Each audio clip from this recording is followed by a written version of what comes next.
This is for you R J Gopal. আজ আমি আপনাদের জন্য নিয়ে এসেছি সেরা লাভ স্টোরি, যা আপনাকে মোটিভেশন বা অনুপ্রেরণা জোগাতে সাহায্য করবে। তাই দেরি না করে দেখে নেওয়া যাক।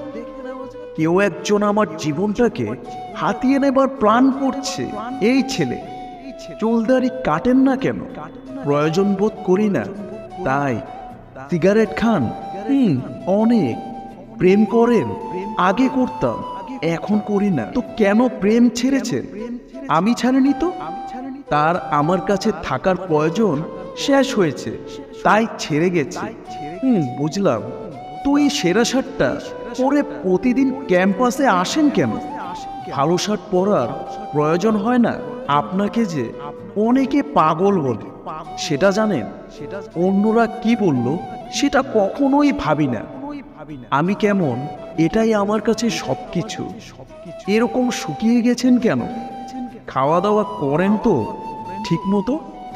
রান্না পারি না, যতটুকু হোটেলে সম্ভব ততটুকুই খাওয়া হয়। কেন, বাবা মা কোথায় থাকে? দেশের বাড়িতে। আচ্ছা, একটা কথা বলি আপনাকে, যাবেন আমার সাথে? কোথায়? যেখানে আপনাকে মানুষে পরিণত করা যাবে। কেন, আমি কি মানুষ না? আপনি একটা ছাগল। তো ছাগলকে কেন আপনি মানুষ করবেন? সারা জীবন সেই মানুষটাকে কোণে মাথায় রাখার জন্য। যদি বলি যাব না আপনার সাথে, মেরে ঠ্যাং ভেঙে দেব, তখন তো সেই খোড়া ছেলেকে আর চাইবেন না। আরে বুদ্ধু, ঠ্যাং ভাঙবো এই জন্য যাতে কখনোই আপনি ছেড়ে যেতে চাইলেও না পারে।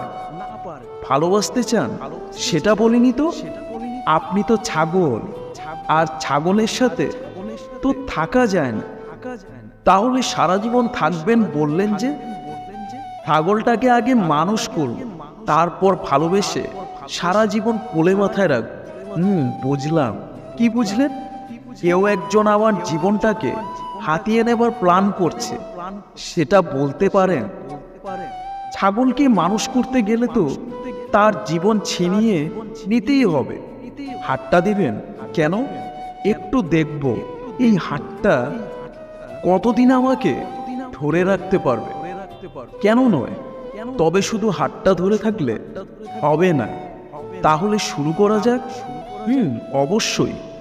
নিজের সঙ্গীর কাছ থেকে এমন কথা শোনার মানে হলো আপনাকে সে অনেকটা শ্রদ্ধা করে। মনে রাখবেন, এই শ্রদ্ধাবোধ আপনাদের সম্পর্কে বিশ্বাস টিকিয়ে রাখবে। ধন্যবাদ।